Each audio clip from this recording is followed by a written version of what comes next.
Olá, o nosso tema de hoje é racismo.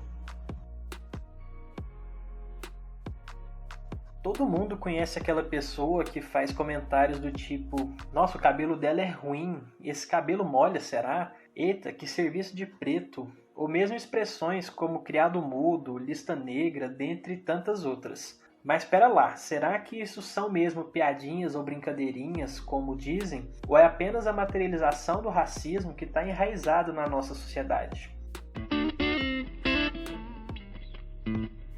Recentemente, dois acontecimentos chocaram o mundo, mesmo que por meios tão recorrentes: a morte do garoto João Pedro no Brasil e de George Floyd nos Estados Unidos. Esses assassinatos têm feito as pessoas se questionarem sobre a reincidência desses acontecimentos e como elas se posicionam frente a isso. Se tratando disso, um relatório da ONU de 2014 aponta que o Brasil é um país com racismo estrutural e institucional. Antes mesmo de debater esses conceitos, é importante apresentar alguns autores e autoras que discutem esse tema no Brasil há bastante tempo, como o Silvio Almeida com o livro Que é Racismo Estrutural, Djamila Ribeiro com os livros O Lugar de Fala e Pequeno Manual Antirracista, e Sueli Carneiro com o livro Racismo, Sexismo e Desigualdade no Brasil. São bons pontos de partida para entender esse problema. Mas então, o que é o racismo institucional e como ele se relaciona com o racismo estrutural? O racismo institucional supera a ideia de que o racismo ele é praticado apenas por um indivíduo contra outro. Parte do pressuposto que um grupo de pessoas detém o poder e o domínio da estrutura do Estado e usa dessas instituições para perpetuar a dominação sobre um outro grupo.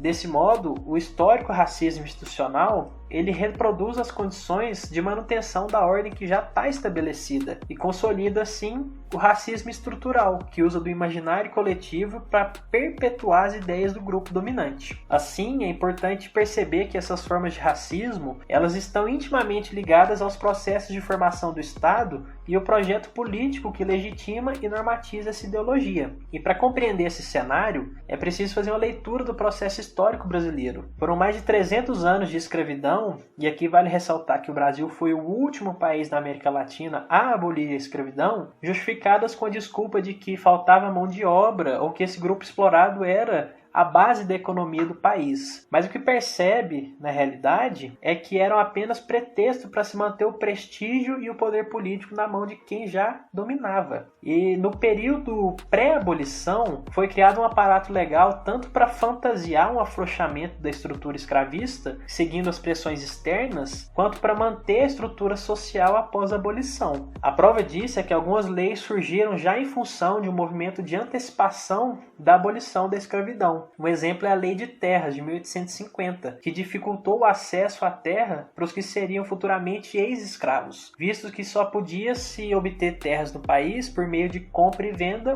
ou doação do Estado. Outras leis, como a do Ventre Livre, de 1871, e a Lei dos Sexagenários, de 1885, elas não tinham eficácia para resolver o problema na prática e eram conhecidas apenas como lei para inglês ver. Ainda assim, mesmo após a abolição, o aparato legal do país ele continuou sendo construído para dificultar um processo de reparação por parte do Estado. Leis como a da capoeira e da vadiagem de 1841 apenas incentivaram a estigmação que essa população sofreu no período pós-abolição. Eles ficaram sem terra, sem educação, sem trabalho e sem amparo nenhum por parte do Estado, que foi conivente com séculos de exploração. E após anos de omissão, no início do século XX, as poucas políticas que foram desenvolvidas no sentido de reparar e fazer justiça social, como lei de cotas, programas sociais como Bolsa Família, dentre outros, passaram a ser alvos de ataque e foram escanteados nas prioridades do Estado. É por isso que é preciso muito mais do que apenas não ser racista. É preciso ser antirracista, se posicionar, aprender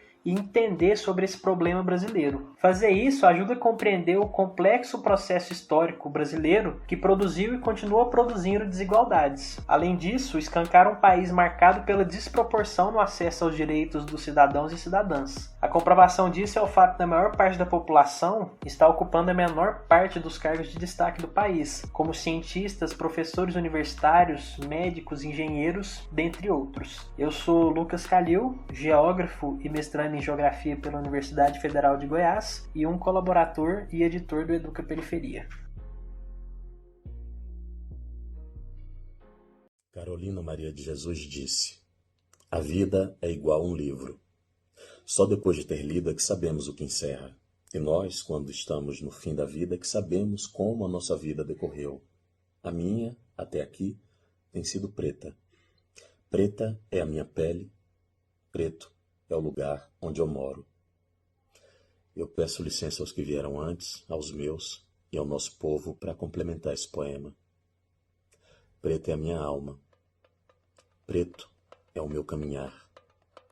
É saber pertencer a esse povo que tem muito do que se orgulhar. Seguirei a sorrir. A sorrir eu pretendo levar a vida com os meus.